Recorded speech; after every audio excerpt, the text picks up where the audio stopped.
Good morning students. आज हम करेंगे एक्सरसाइज 6.2। इससे पहले हमने की थी थेल्स थ्योरम और थेल्स थ्योरम का ऑपोजिट किया था, उसी के ऊपर बेस्ड है हमारी एक्सरसाइज 6.2। तो फर्स्ट क्वेश्चन है इसमें, ये डायग्राम है इसका, जिसमें हमें AD दिया हुआ है 1.5 सेंटीमीटर, DB दिया हुआ है हमें 3 सेंटीमीटर और AE दिया हुआ है हमें 1 सेंटीमीटर। EC की वैल्यू हमें निकालनी है। यहाँ बोला गया है कि फर्स्ट में हमें EC निकालना है और सेकंड में हमें AD निकालना है। तो दोनों क्वेश्चन सेम है, मैं आपको एक क्वेश्चन बता रही हूँ, सेकंड क्वेश्चन आप खुद करोगे। तो ये देखिए, ये फर्स्ट का फर्स्ट पार्ट है, इसमें हमारा AD 1.5 सेंटीमीटर, DB हमारा 3 सेंटीमीटर, AE हमारा 1 सेंटीमीटर है। इसे हम ऐसे लिखेंगे और EC की वैल्यू हमें निकालनी है। और हमें दिया क्या हुआ है कि DE समांतर है BC के, ये हमें दिया है। जब हमें ये दिया है कि DE समांतर BC है तो इनके जो अनुपात होंगे वो बराबर होंगे थेल्स थ्योरम के द्वारा। तो यहाँ पर हम लिखेंगे, क्योंकि उत्पत्ति में क्योंकि DE समांतर BC, इसलिए AD बटे DB बराबर AE बटे EC। सबकी वैल्यूज़ हम यहाँ पर लगाएंगे। AD की वैल्यू हमें दी हुई है 1.5 सेंटीमीटर, DB की दी हुई है हमें 3 सेंटीमीटर, AE की दी हुई है हमें 1 सेंटीमीटर और EC की वैल्यू हमें निकालनी है। तो क्रॉस मल्टीप्लाई करेंगे, हमारे पास आ जाएगा 1.5 EC is equal to 3। EC की वैल्यू निकालेंगे तो यहाँ आ जाएगा हमारा पास 3/1.5। पॉइंट हटाएंगे तो ऊपर जाएगा हमारा 10, तो ये आ गया हमारे पास 3 × 10/15। इसको कट करेंगे, 3 1 ज़ा 3, 3 5 ज़ा 15, 5 1 ज़ा 5, 5 2 ज़ा 10। तो हमारी जो EC की वैल्यू आएगी वो क्या आएगी, 2। ऐसे ही बेटा हमें ये सेकंड पार्ट निकालना है, इसमें हमें AD की वैल्यू निकालनी है। तो AD बटे DB और AE बटे EC करेंगे, तीनों की वैल्यूज़ निकालेंगे तो चौथी की वैल्यू हमारी निकलेगी। इसे आप खुद करेंगे।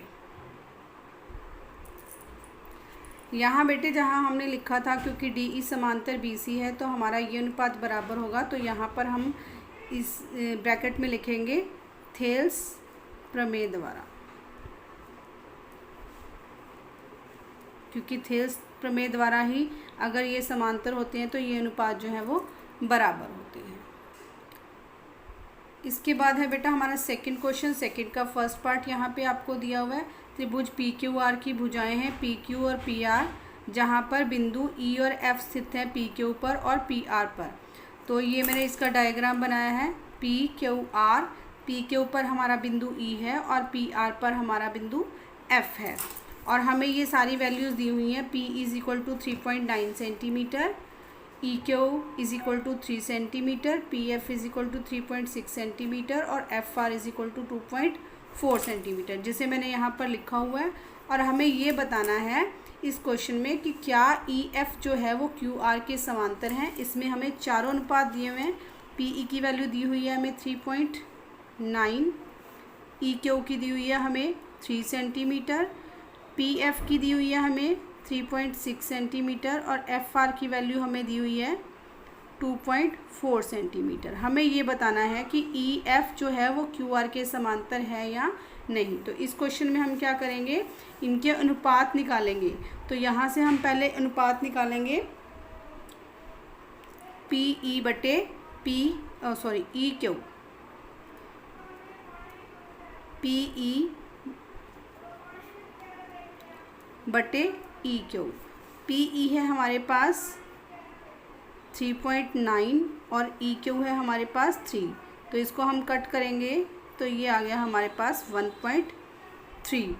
तो PE बटे EQ की जो वैल्यू है वो हमारे पास 1.3 आई है।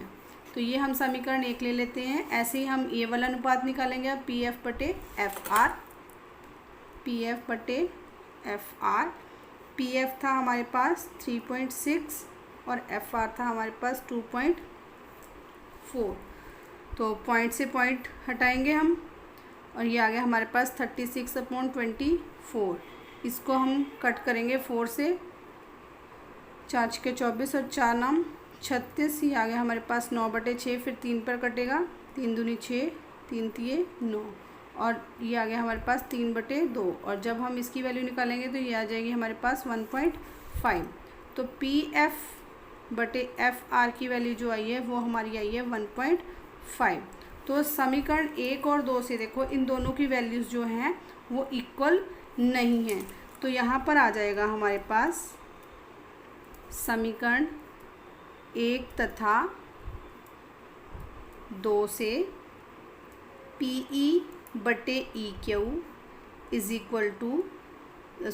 नॉट इक्वल टू PF/FR, क्योंकि इसमें वैल्यू थी 1.3 और इसमें वैल्यू आई है 1.5। तो ये दोनों समीकरण से PE/EQ जो है वो PF/FR के इक्वल नहीं है, इसलिए EF जो है वो QR के समांतर नहीं है। तो बेटा अगर हमारी ये दोनों वैल्यूज सेम आती हैं, जब हम अनुपात निकालेंगे तो हमारी EF जो होगी वो QR के समांतर होगी, और अगर हमारी ये वैल्यूज़ जो हैं दोनों ये इक्वल नहीं आती हैं तो हमारी EF जो है वो QR के समांतर नहीं होगी। वैल्यूज़ इक्वल आने पर समांतर होंगी और वैल्यूज़ इक्वल आने पर समांतर नहीं होंगी। ऐसे ही बेटे इसके सेकंड और थर्ड पार्ट करना है, जिसको आप खुद ट्राई करेंगे। Next question.